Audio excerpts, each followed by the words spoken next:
Buenos días, hermanos. Desde la primera iglesia bautista de San Antonio de los Altos les saludamos, le damos la bienvenida a estas clases y damos gracias al Señor porque nos permite todavía poder compartir estas enseñanzas a través de este medio. Y hoy seguimos tras las pistas de Jesús en Marcos. Vamos a culminar hoy el capítulo 11 y vamos a iniciar el capítulo 12. Vamos a estar estudiando la lección 16E que hemos denominado Cuestión de Autoridad, la de los religiosos y la de Jesús. Y vamos a estar estudiando en Marcos 11, del 27 al 33 y 12, del 1 al 12. Vamos a orar, vamos a poner en manos del Señor esta enseñanza, para que sea Él el que nos dirija. Señor, te damos gracias por este día, bendito Padre Celestial, y queremos poner esta enseñanza, Señor, en tus manos. Que seas tú quien nos dirijas, quien nos dé el entendimiento y que nos redarguyas, Padre. Que seas tú con nosotros, Padre, guiándonos en este estudio. Bendice a mis hermanos, bendice a su familia. En el nombre de Jesús te lo pedimos, Señor. Amén y amén. Bueno, hermanos, qué alegría, ¿verdad? Poder otra vez compartir estas enseñanzas. Y vamos a estar leyendo, vamos a hacer una pequeña introducción, ¿verdad? Donde vamos a ver que ya es martes de esa última semana que le queda a Jesús antes de morir, ¿verdad? Y el Señor Jesucristo va a enfrentar un conflicto, una lucha con los religiosos, con el Sanedrín, con una delegación del Sanedrín formada por los sacerdotes, los escribas y los ancianos. Y aquí vamos a descubrir revelaciones muy importantes para el pueblo de Israel y una gran enseñanza también para nosotros. Entonces es interesante ver cómo se conecta el final del capítulo 11 con el inicio del capítulo 12, a través de un solo evento, pero que está dividido en dos porciones de la palabra. En la primera parte, la autoridad de Jesús es puesta en duda. Se encuentra la denuncia que hace Jesús de esa vieja infidelidad de Israel, ¿verdad?, a Dios, y por parte de los dirigentes religiosos de Israel y sus consecuencias. Y en la otra parte, el maestro trae juicio y condenación para aquellos que le cuestionaban, pues. Entonces, vamos a ver primero el origen y la naturaleza de la autoridad de Jesús y por qué es puesta en duda. Y vamos a leer en Marcos 11, del 27 al 33, como les había dicho. Leemos la palabra. Volvieron entonces a Jerusalén y andando él por el templo, vinieron a él los principales sacerdotes, los escribas y los ancianos. Y le dijeron, ¿con qué autoridad haces estas cosas? ¿Y quién te dio autoridad para hacer estas cosas? Jesús respondiendo les dijo, os haré yo también una pregunta, respondedme, y os diré con qué autoridad hago estas cosas. ¿El bautismo de Jesús era del cielo o de los hombres? Respondedme. Entonces ellos discutían entre sí diciendo, si decimos del cielo, dirán, ¿por qué pues no le creíste? Y si decimos de los hombres, pero temían al pueblo, pues todos tenían a Juan como un verdadero profeta.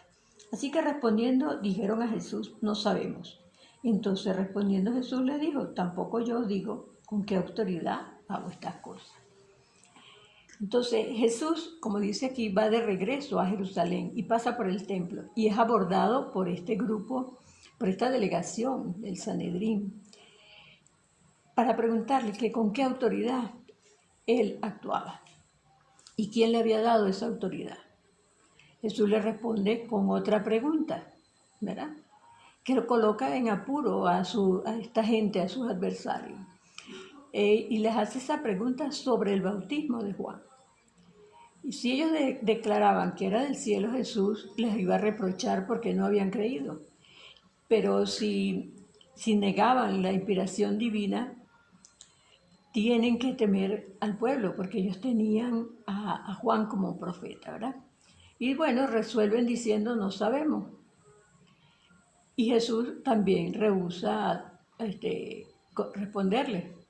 Entonces estas autoridades, ellas se creían o consideraban que tenían un derecho delegado por Dios de investigar cualquier mensaje o cualquier enseñanza y determinar si verdaderamente era de parte de Dios. O sea, ellos eran los que decidían, pues.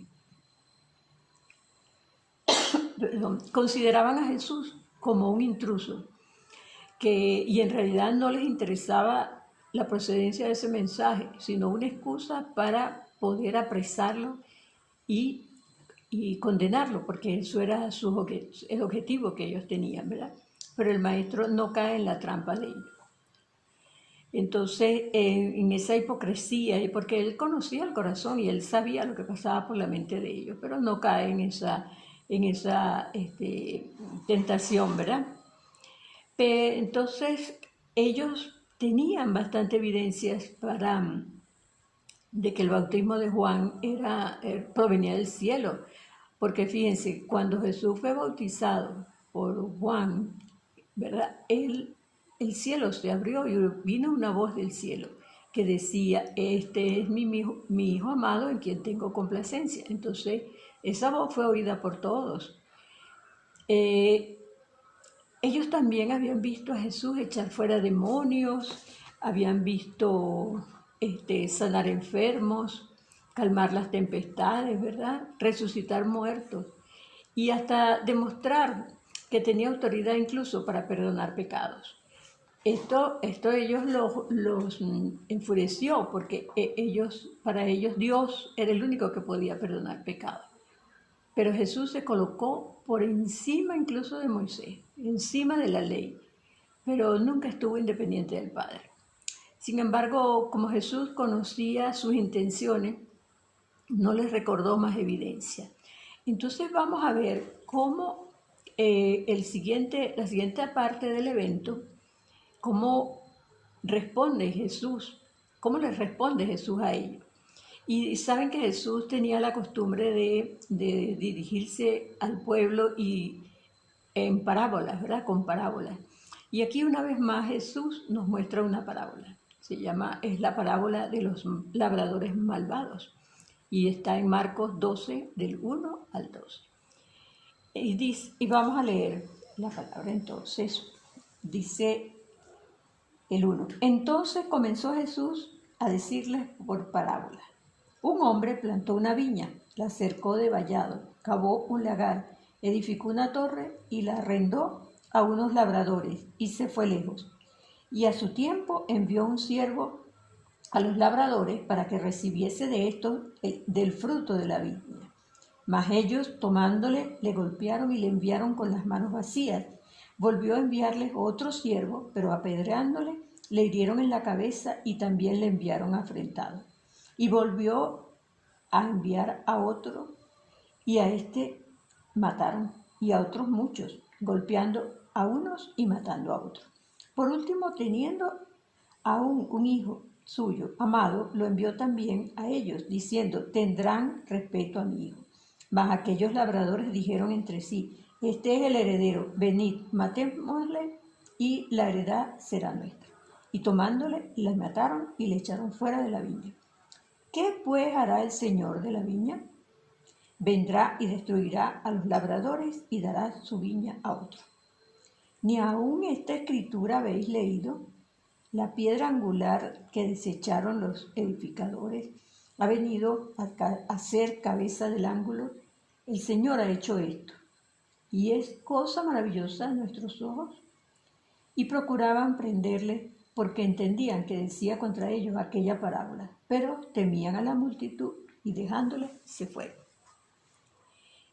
Entonces, esta palabra entonces enlaza estas dos porciones del evento.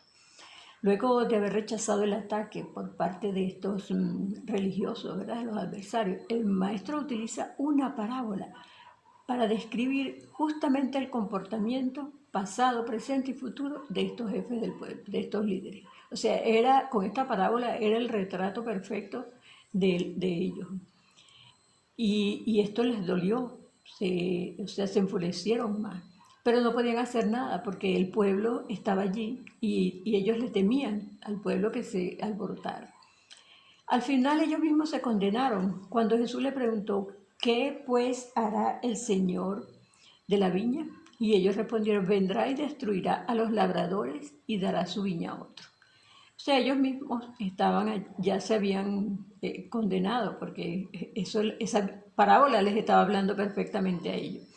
Entonces vamos a analizar qué significa esta parábola, porque así hace Jesús, ¿no? Con las parábolas. Después nosotros vamos descubriendo qué es lo que quiere decir el Señor. Fíjense, la viña es la nación de Israel y eso lo sabían ellos, que él se estaba refiriendo a eso. Eso ya estaba profetizado en Isaías 5 del 1 al 7. Esa viña es la nación de Israel. Vamos a leer en Isaías 5, vemos en el 1, dice, ahora cantaré por mi amado el cantar de mi amado a su viña. Tenía mi amado una viña en una ladera fértil. La había cercado y despedregado y plantado de vides escogidas. Había edificado en medio de ella una torre y hecho también en ella un lagar y esperaba que diese uvas y dio uvas silvestres. Bueno, entonces aquí está diciendo, ¿verdad?, que el Señor tenía una viña y esa viña es la nación de Israel. Y el dueño de esa viña es Dios. Sus siervos, ¿quiénes son? Los enviados a recoger sus frutos son los profetas. Y eso está en Jeremías 7:25. Vamos a leer en 7:25 qué dice el Señor. En Jeremías 7:25. Jeremías, ok. 7:25 dice el Señor,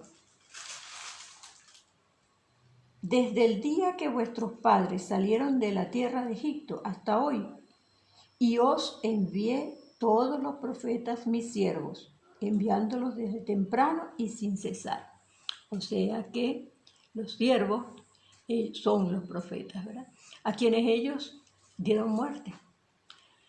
Los labradores, que serían los arrendatarios, ¿verdad? Porque eso se acostumbraba, que las viñas se arrendaban.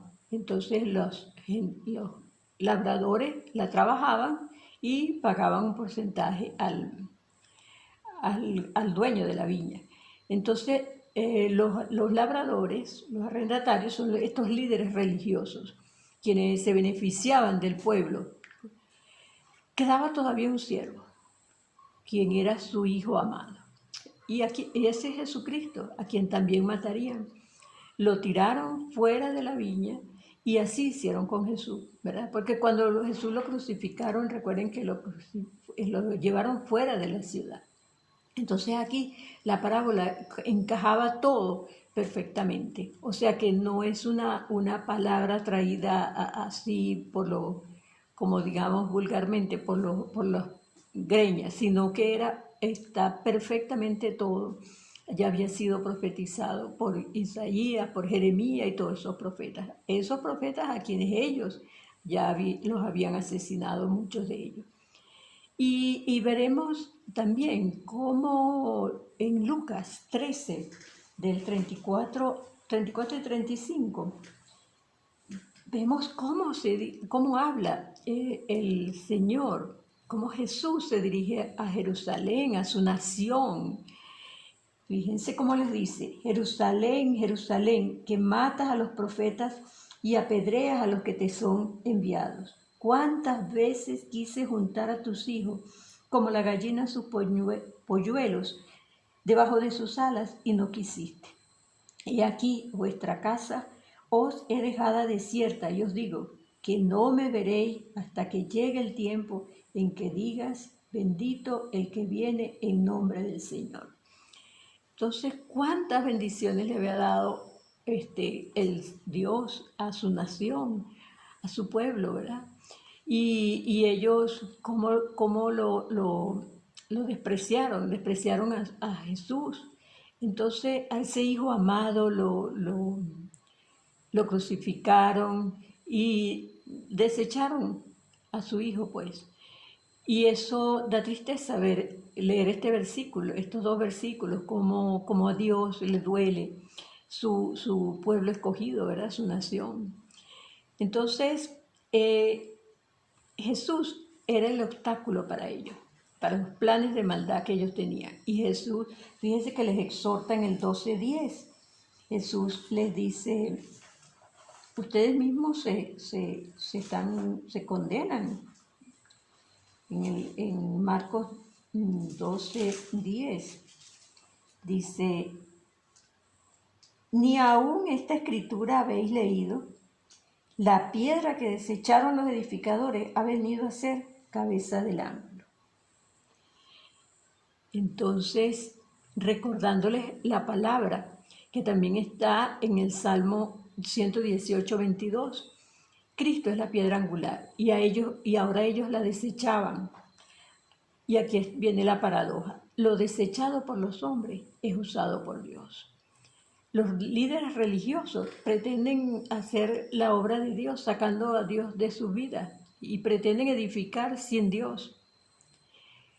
Pretenden edificar su templo desechando al Hijo, que es la piedra angular, como dice la palabra, ¿verdad? Pero el amor de Dios no ha cesado nunca. Aunque ellos maltrataron y mataron a los profetas. Entonces, pero si los líderes son injustos, ¿y qué quedará para el pueblo? Imagínense, ¿no? Aquellos que conocían la ley y practicaban una religión que les daba poder y se creían que ellos tenían toda la autoridad y no reconocían que el que tenía la autoridad verdaderamente y el poder y el único en el que hay salvación es Jesucristo.